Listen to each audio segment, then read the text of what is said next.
Imagine if I'd been dead then. Imagine if the light come back on. You're just fucking sitting here on your own. And you just, my God, who done that? And then the curtain did a little rustle. And then you heard, imagine, fuck, what a podcast that'd be. I'll tell you what though, just if that happens, I'd open with that. John Campbell, serious question to start with. Yeah. Are you the baddest in all of New Zealand journalism? Am I? I'd like to be. Yeah. Yeah, as I get older, I want to shine light in the corners. So journalists talk a lot about speaking truth to power. Mm-hmm. I'm not as much interested in that any longer because power has access to the media. Power's always talking. Power talks. So power has media managers and PR people, and they put out media releases. I'm kind of interested in the people who are powerless. Yeah. For me, that's the really great challenge of journalism now. How do we find them? How do we reflect their voices without being condescending, without being tokenistic or whatever? And so you don't be a bad motherfucker. Those people, you find them and you listen, I think. And then you're a bad motherfucker to the people in hopefully, power. And so what's going on here? See, because you do actually remind me of Jules from Pulp Fiction. Samuel Jackson. Whoa. The one who's like, I want to walk the and earth. then before he kills people, he does this bit of scripture. This big scripture. Yeah. You know, and his whole thing is walking the earth and meeting people and being all righteous and helping out. And that's his vibe. I think of you when I think of New Zealand journalism there. I think that makes me John Travolta. That's a nice thing to say. Thank you, John. That's what I do. Now, what chicken are we having? Well, this crispy here. This is from number one in Newmarket. All right, let's open Where? Oh, look at that. Mate. Flip. Look at that. Is that on that? Look at that. What's up, my G? That looks good. That's good. That's Korean. They're Korean people. I think, actually, I could be wrong, but I actually have a sneaking suspicion they may be almost like cornflakes. Oh, wow. That's your number one chicken. Number one chicken by the railway station in Newmarket. Really, really good. Oh, man. So good. And also no grease. Actually, I don't want to shame KFC, but KFC, if you squeeze this chicken, no grease comes out. Look at my fingers, hardly any grease on them. There's no shame on KFC here. No. They bring shame on themselves sometimes. Yeah.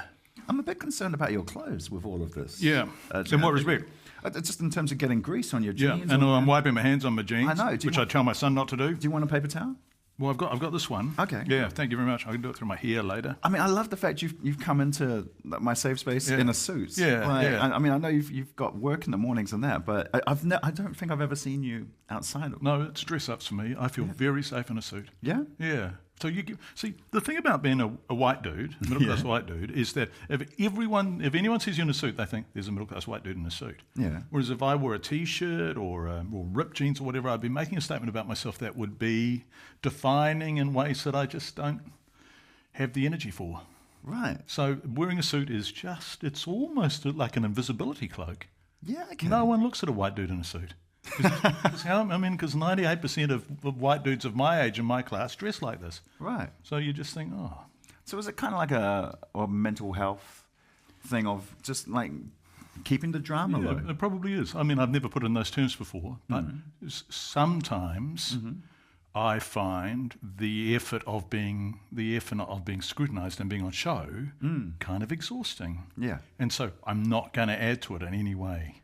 Yeah. I'm not going to do anything that gives people anything else to say, oh, look, there's John Campbell. Look, what the hell is he wearing? Yeah. So I just dress like this, and no one is ever going to ask that question. It's weird you said it, though, because as a person of colour who travels around foreign cities, I can completely relate to this.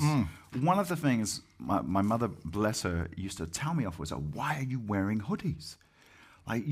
Sure, if you're in Wellington, we feel comfortable wearing a hoodie, but why are you going to cities like London? You know how they look at people wearing hoodies. Why give them an excuse?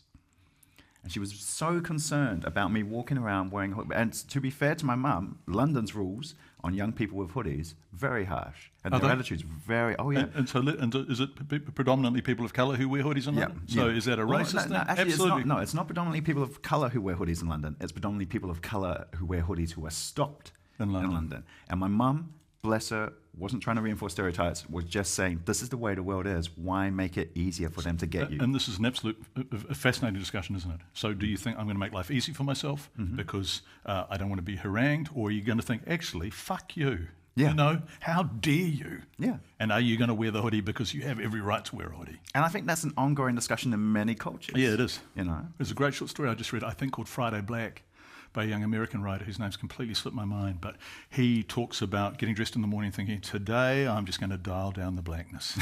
Seriously, I'm going to wear a Ralph Lauren shirt or whatever. Yeah. And he rates himself on a scale of 1 to 10, how black am I today? Isn't that whereas every day I'm just the same degree of whiteness. I never think about that shit. That's privilege, isn't it? That's the very definition of a privilege. Never having to think, if I dress like this, am I going to be harangued when I walk through the city? I mean, we were talking about this the other day, weren't we? The discretion, we were talking about this at work, the discretion that police have to now not prosecute people with dope. So let's think. They pick up some kids in a VW Golf driving back to Herne Bay. They got a little bit of weed in the glove box. Are they more or less likely to take those kids into the cop shop? There's some kids in a bashed up $800 car that's heading out south, some brown kids. We would hope that it's completely 50-50. But we all know still the weighted probability is that the brown kids are going to be more likely to get the trip to the cop shop than the white kids, aren't they? I mean, statistically in my life, yeah. Yeah. Exactly.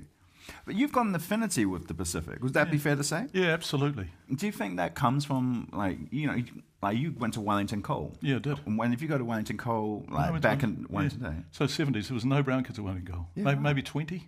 Right. And I didn't know any brown kids. I grew up in Mount Vic, Roseneath. Yeah. But I didn't know brown kids. But, you're at Wellington Coal, and for people who don't know Wellington, you go a kilometre up the road, you're in Newtown. That's where all my family was. Yeah, but were they in the zone? Did they go to Wellington Coal? Oh, wrong tie. Once Wellington Coal got serious about rugby, they were definitely in the zone. Yeah. Did you play? Yeah, I love rugby. Well, yeah. I know I think you're well documented as a Hurricanes fan. Yeah. My son plays. One of the joys of my life is watching my son play rugby on Saturdays. Yeah? He's 15. Yeah, it's beautiful. It makes me, it's just, watching my daughter do her dance and my son plays ballet are some of the happiest moments in my, really, truly, in my life. That's, what's your positions your son play? Halfback. Halfback? Yeah. Oh, good. Crafty. Yeah, he is. He is. He's starting to become a really good halfback. Yeah? I'm proud of him. Yeah, he's brave. We don't hear much about your family. No, I don't talk about them. They have the right to privacy. Yeah, they just have the right to have a life that is independent of who their father is. They didn't choose to have me as a father. Yeah. There are times when, we're out, and there have been many, many, many occasions where having me as a dad has provided a terrible weight on whatever occasion we were having. All right. Yeah, that I've been... we were at Eden Park recently, and we were queuing up. My son and I were queuing up for a hot dog or whatever before the game. Two guys, just two total assholes in front of us, started talking very loudly about how much they dislike me. Oh, fuck them. And it absolutely ruins your experience of the game. And my son, my 15-year-old son, is standing there. Of course he's overhearing it. Yeah, and you think, what do we do? Do we go home? Do I say something to them? Do we just pretend it's not happening? And that's a kind of constant. So you don't want to add to it by saying, hey, everyone meet my kids. Fuck that. They're entire of themselves. They're great kids and I'm proud of them. They deserve to have lives independent of who their father is, right? Yeah. All kids do. I think that's one of the untold pressures of people in the public life. Yeah, it's not for me.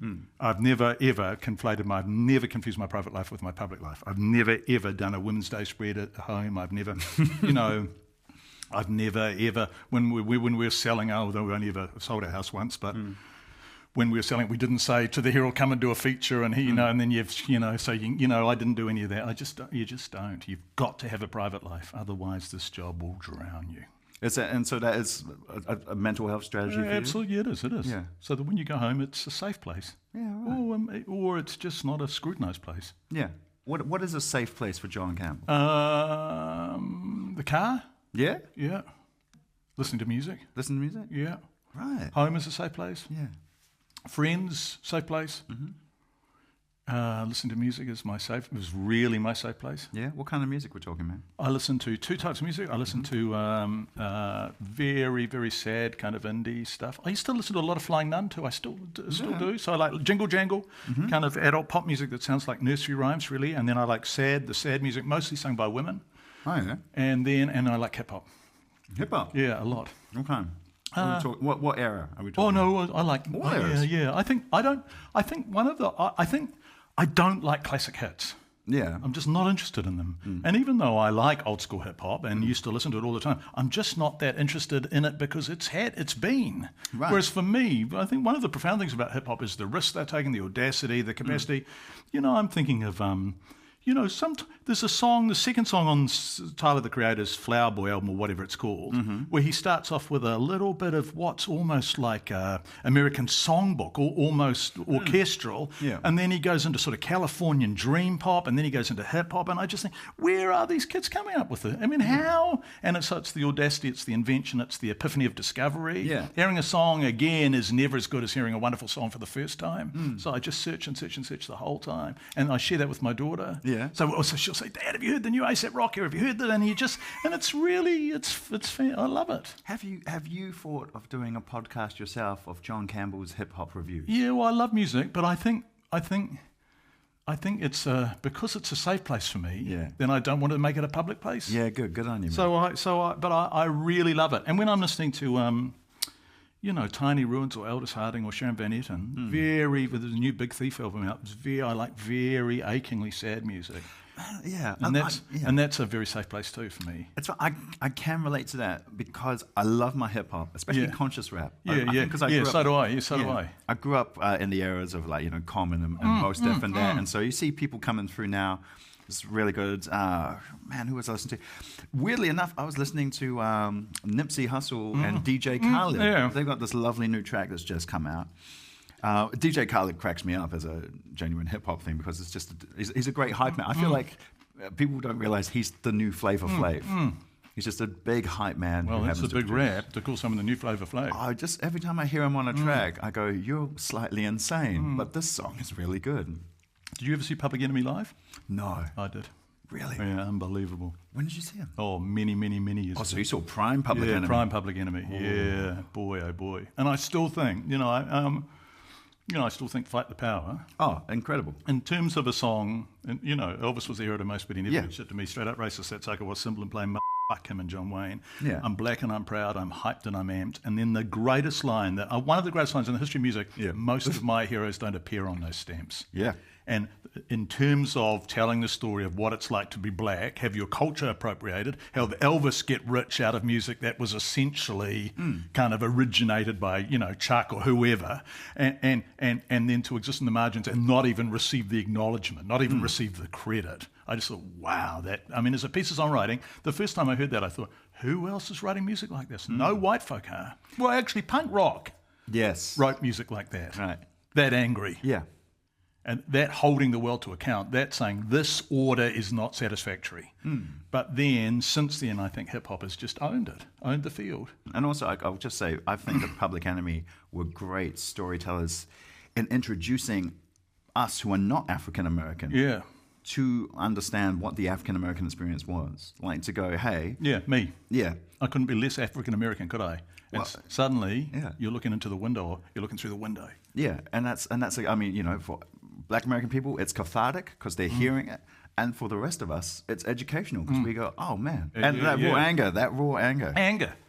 Do you, you're not renowned for having raw, shouty anger. No, I've done it a couple of times. But I know you've got that quiet anger. Yeah. Because I see it come through. Yeah. Do you carry anger? Yeah, I do, absolutely, but I just am good at dealing with it. Yeah.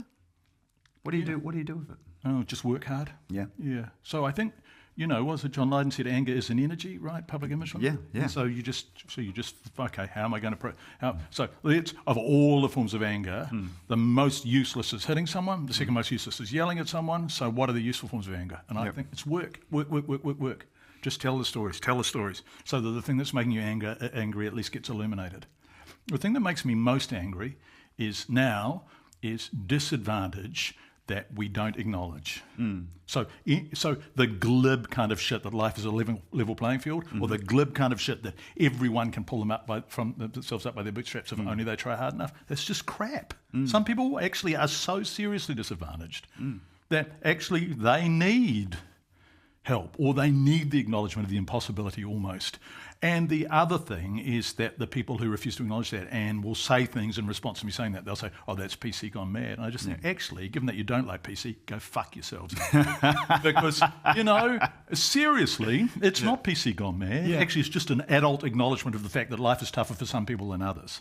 How are we going to respond to that? Eating fried chicken in the shower when you have to eat and wash on the go. Are you a Samoan chief yet? No, I'm not. Do you think they'll make you one? I mean, I know Samoans want to, but do you think one of the current prime ministers in that you want to be? No. Is it weird having the Samoan prime minister as a nemesis? Yeah. Although when the All Blacks went to Samoa, and he was very kind about the contribution Campbell Live had made to that happening. Oh, really? He was unbelievably generous. I felt immense pride actually, because I was there, and he thanked us when he was speaking to everyone up here, and I felt really proud of that. But yeah, Mr. Tuilepa and I don't necessarily get along, whatever. In Samoa after the tsunami, there were just so many stories. You were with a man when he found the body of his 3-year-old girl. Oh God! And the awful thing is that this is just a shattering moment of. And then you got to work. You've got to follow. So you just. So you are absolutely present. You absolutely immerse yourself in the moment, and then the only way to survive that is to just keep going forward, to keep working. Otherwise, you drown under the stories. Do you have to compartmentalize to get through that? What's your technique for work? Do more work. Do more work. Just always do move more on work. to the next. Yeah, one? because it's the contemplation and the dwelling. It's the moment you stop. Am I allowed to swear in this show? Yeah, of course you are. The moment you stop, you're fucked. Right. So if you don't stop, you're not fucked. We literally did Public Enemy about 5 minutes ago. Yeah, we did. Yeah, we did, didn't we? Yeah, we did. But you don't, so you just always work. Yeah. Always. The energy saves me, I think. Yeah. Is there a risk of, I'm using a term I'm not qualified to use, but psychological accumulation? Absolutely, I would think there's a high risk of that. How do you deal with that? Just keep working. Yeah? Yeah. You don't declutter? No. Right. No, I've never decluttered. Been a journalist for a long time now. Yeah. The clutter's in there. The clutter's in my bones now. The clutter's like marrow. The clutter, the stories, the sadness, the shit you see, the injustice, the people that you should have been able to help more, they're right in my bones now. But I don't know what the alternative is. You drink or self-medicate or something. I don't really. I don't recommend it. It didn't work out for me. No. I mean, yeah. That's not me being glib, but I don't think it's. I'm sorry. No. It's great. I'm delighted you've stopped drinking. Thank you very much. Congratulations. Shit. And so that's not an answer. Getting out of it's not an answer because I need to do journalism, otherwise I go nuts. Becoming cynical is not an answer because you don't want cynical journalists. So I just keep, as long as you go forward. Right. But yeah, I mean, there are days.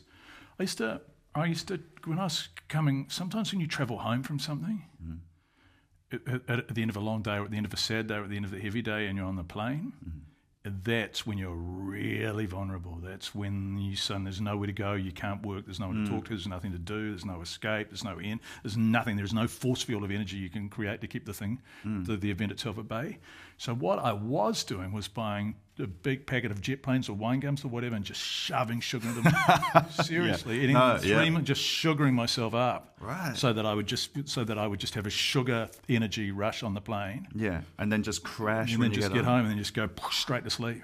But I stopped doing that too. Yeah? Yeah. Why was that? Just because you can't eat that much sugar. Well, this is true. Yeah, I mean, I was doing that often if I had a heavy day so that I could get home and be ready to be a civilised or decent or engaged man when I get home. I was eating a big one of those $5 or $6 I packs. mean, if you go to Samoa and come back with diabetes, you're doing people a great disservice. That's right. Yeah. Do you just move forward now? Is that your main thing? Yeah, that's why I had to go back to dailies. Because I left dailies because I thought I had enough of dailies. So I did 7 years on 3 News, 10 years on Campbell Live and 2.5 years on Chip. And I thought, well, I'm exhausted by dailies. But actually not doing dailies is more exhausting for me. I just have to work. How are you with silence?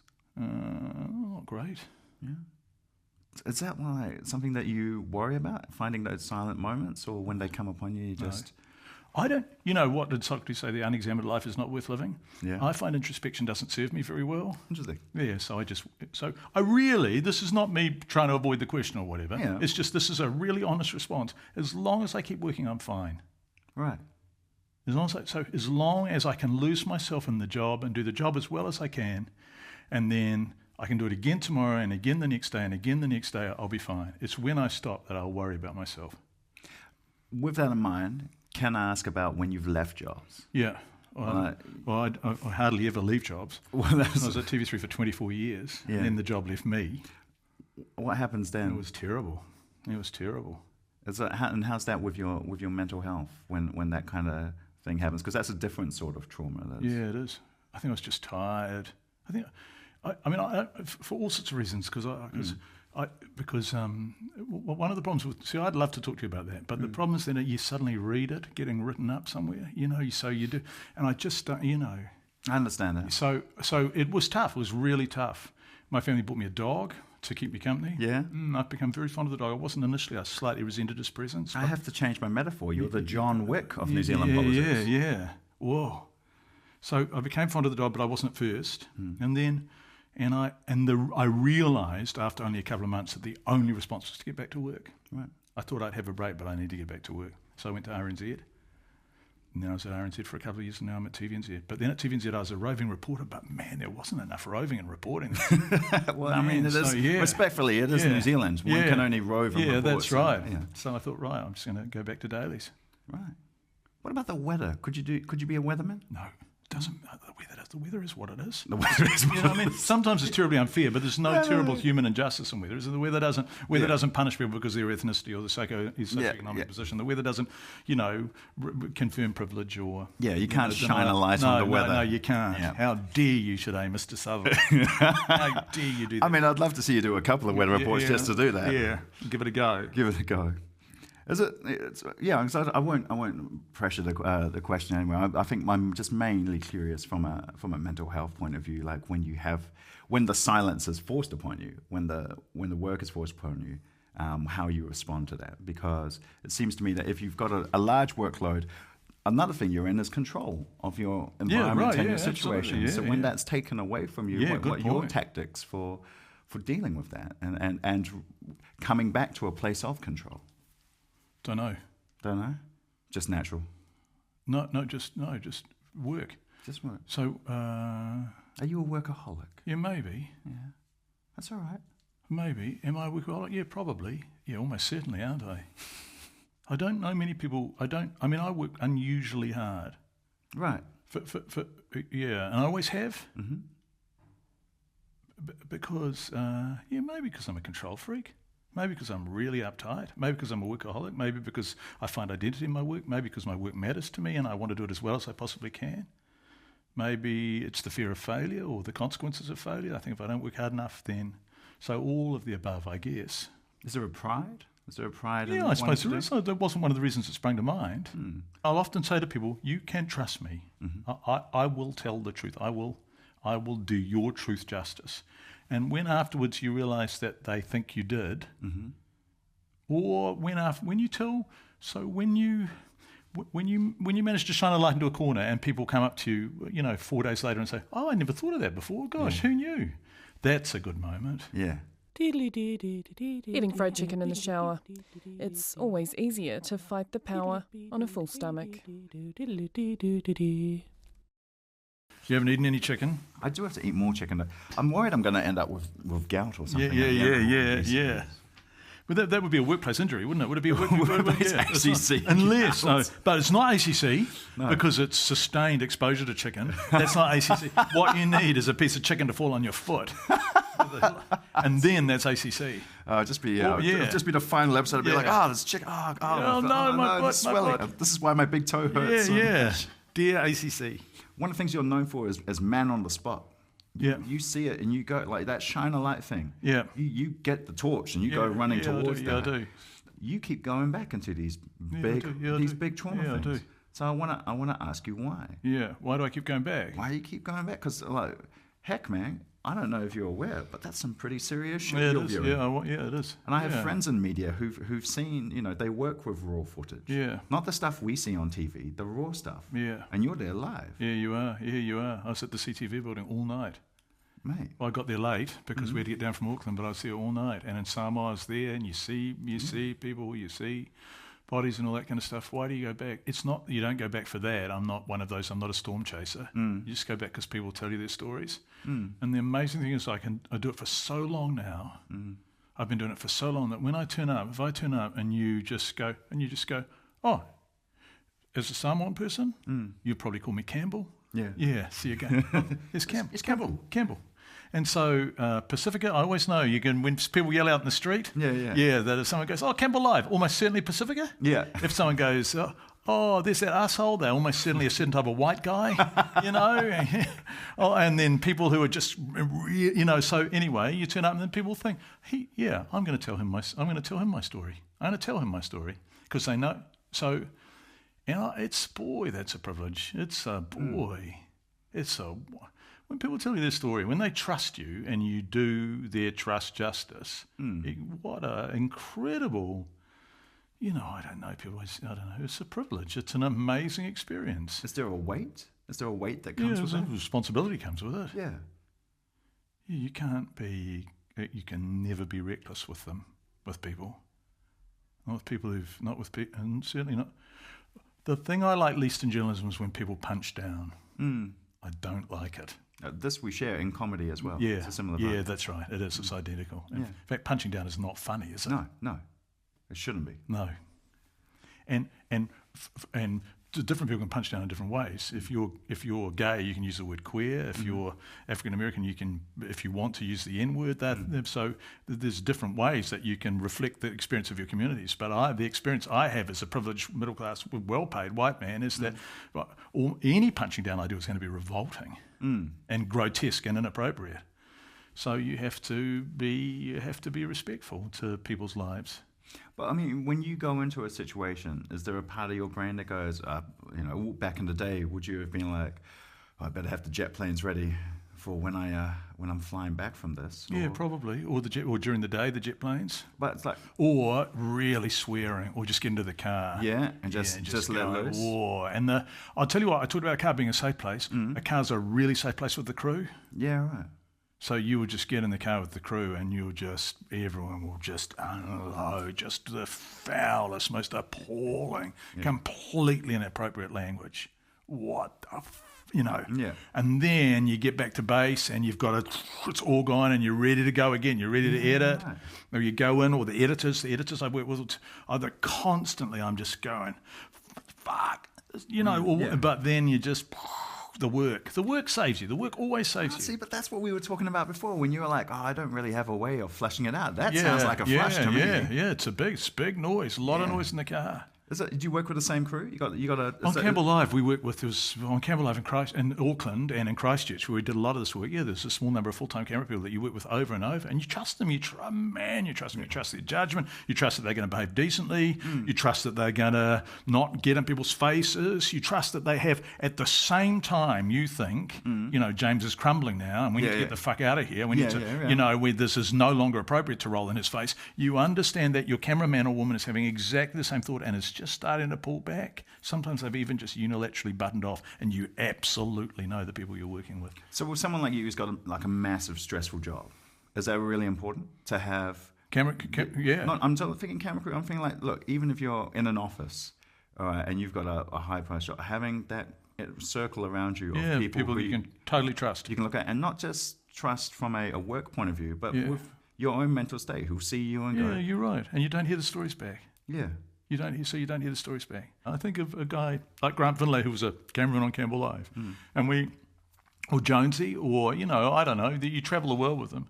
Grant was young, so he called me Big Dog and I called him Little Dog. Great. And we would listen and we would get in the car and just put up hip-hop, just blasting hip-hop. And he'd say, have you heard this one, Dog? And I'd go, no, Dog, play me this one. I'd say, have you heard this one? Just full knacker, just almost screaming along with the lyrics. Yeah. And in the 20 minutes it took you to get back to base or wherever you were cutting, if we were on the road and somewhere in the world or whatever, everything is kind of... You've launched the boil, out it goes.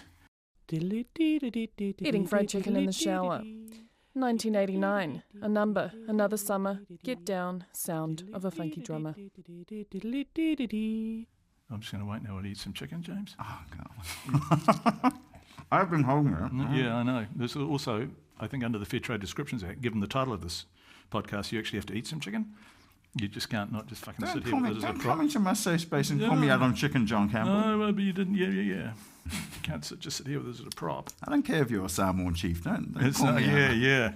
Samoan chief. Would you take the title? Fuck yes, in a heartbeat. I love Samoa. I don't know why do I love Samoa so much? Why do I love it? Because we're the best.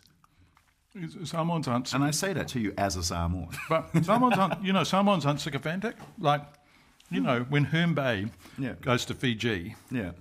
So Hermbay goes to Fiji and they say, "Oh, they love your children. Oh, the Fijians, they love your children." No, they might love your children, but actually you're paying them $20 an hour to look after the children and they know what side their bread's buttered on. No one ever says that about Samoa, do they? No one ever says, "Oh, the Samoans love your children." Because actually the Samoans love their own children. But then, so I like the fact Samoa's got a bit of strut. Fucking chest out, we're the men, we're the women. Mm-hmm. I like that. You're very self-aware. Do you know that? It's come to me lately. Come to you lately? Yeah. How did it come to you? Oh, there wasn't a. Just a gradual thing that's developed over the years. Yeah, I just realised it took me a long time to understand. Mm-hmm. That's why I look at some other broadcasters and I'm not going to name them. I'm really not. And I think to myself, don't you bring that heat to eating fried chicken in the shower? No. But I think to myself, you don't know what it's like to not be you. Mm. And I think because I've worked so much in the field and incrementally over the past 20 years have had an understanding of what it's like to not have a life like mine. And life is a profoundly unlevel playing field. And if we don't understand that and acknowledge it, we're either thick or we're lacking in empathy. And all the time I have to remind myself, all the time. And all the time I have to say, well, that would be my expectation or my experience, but what about people who aren't like me? And all the time I have to remind myself to remember that this is that men like me have built the world in our image and created power structures that reflect and preserve our position, and you just have to all the time. Man, there wasn't a moment. I don't know. I can't remember a single lightning bolt moment. Because 20 years you've been doing this? Journalism? Yeah. 30 years this year. 30 years this year? Is that right? 1989 I started at RNZ as a cadet. Amazing. 30 years.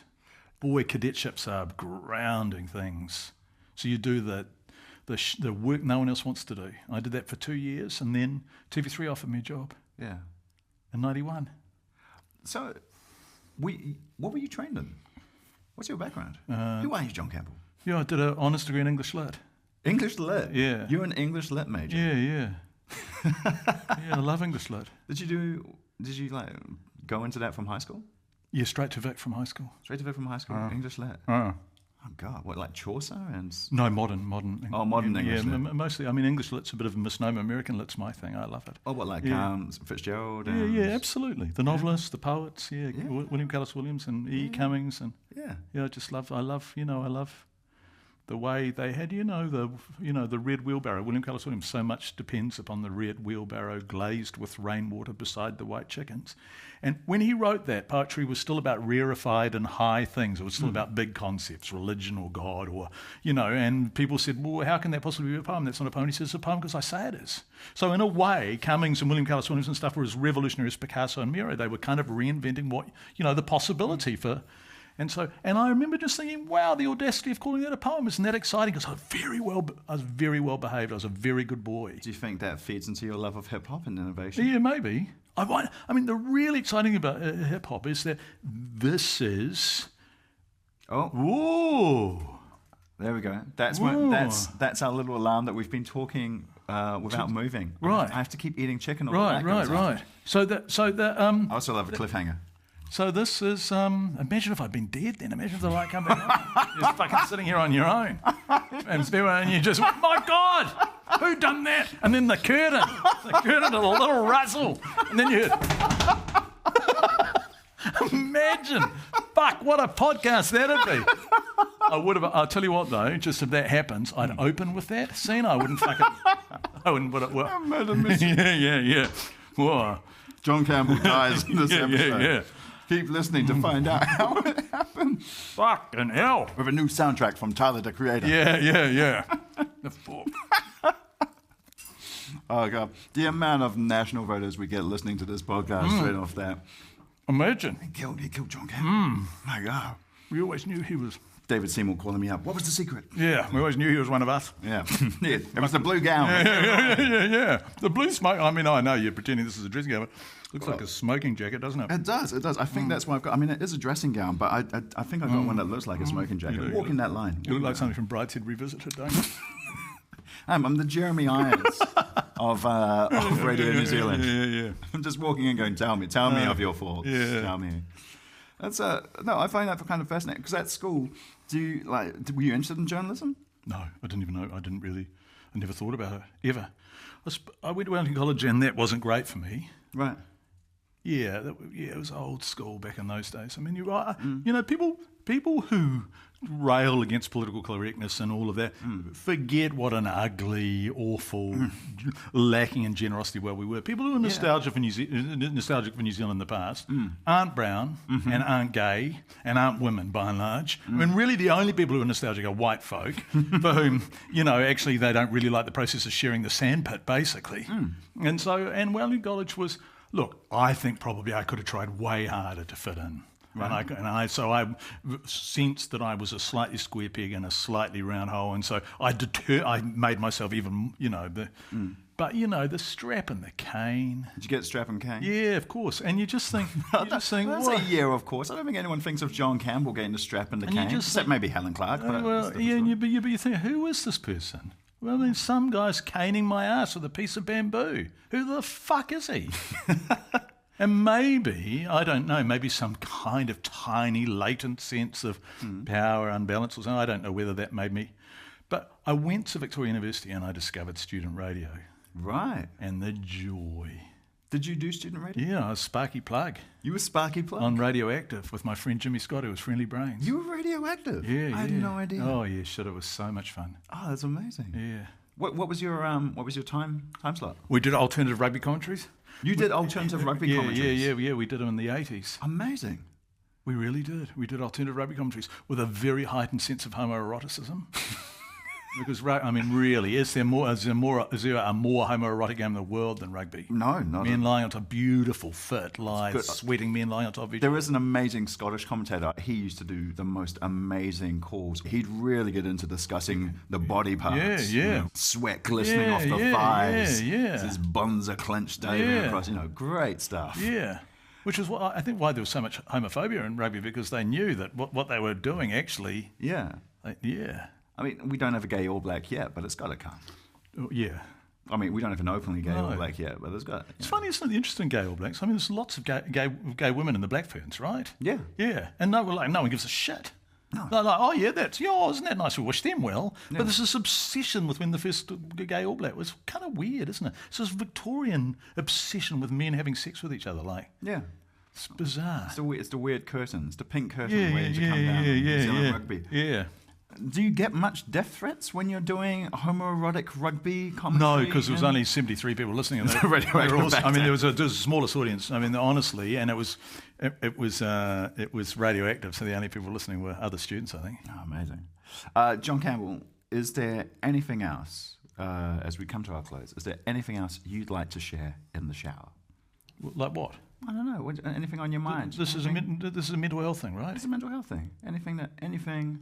It's my safe space, mate. But you've come into it, and we're talking mental health. But is there anything that you feel about mental health that we haven't covered that you'd like to mention? No, I've enjoyed. I mean, I don't know what I've said. That's all right. We'll let you know. Yeah, thank you. But I think the thing that I always say to people, this is when you're talking to a young journalism student. I say, what have you got that no one else has got? And they fossick around and they say, I'm Samoan or something. And I think, well, there's not a huge number of Samoans, but there's a few 100,000. So that's not the thing. Or I'm, I don't know, I have a physical disability or whatever. But no. And I say, and this is my obsession now, that you are the only you there is. I'm sorry, this is such a glib thing to say. No. But I think that the more we understand the importance of authenticity and the uniqueness of our particular selves, the safer we'll be.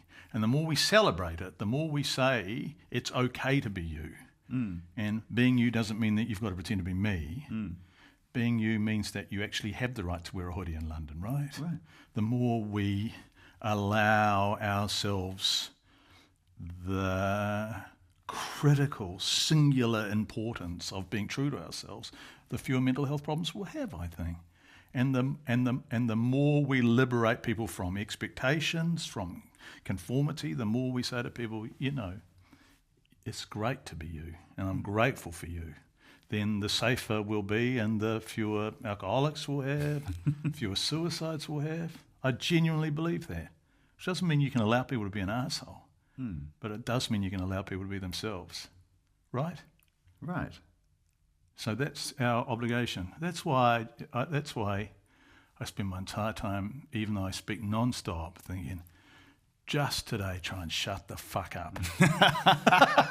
No, not here. This is the one place. Come in here. Look, anytime you've had a hard day at breakfast, call us up. You come down to the shower, swear your ass off, mate. Yeah, we'll put on some hip hop. It's almost like he's a white guy so full of shit. Where do you live? London. So if I had a hard day at breakfast and I call you and say I want to come sit down in the shower, you'll be fly over. Will you? I'll be there in 24 hours, mate. We'll get the shower. We'll get some new Lynn chicken. White guy. Don't you sound like my cousins now? You sound like my cousins. You are Samoan. God damn it. John Campbell, thanks very much for your time, mate. Thanks for having me. Thanks for coming in, man. Thank you. I love being in your shower. Eating Fried Chicken in the Shower is produced for RNZ by Charlie Bleakley of Fruit and Nut Productions. The engineer is Ronnie Powick. The executive producers are Justin Gregory and Tim Watkin. You can find this podcast however you just found this podcast. Or if you're listening on the radio, go to RNZ's podcast page and look for The Chicken. If you're rating podcasts and you want to rate ours, give us 5 stars. Remember, more stars, more chicken. If you want to share your comfort food and your mental health safe space with me, then you can tweet me on @James Nokise. If you're experiencing mental health issues and you're in New Zealand, you can text 1737. Or go to the RNZ Fried Chicken page and we'll have a list of different mental health practitioners that might be able to assist you. If, because of the pandemic, you're experiencing COVID-related mental health issues, you can go to www.health.govt.nz. Look for the COVID page and you'll be able to find mental health resources there. Stay safe. Whatailava. Matua.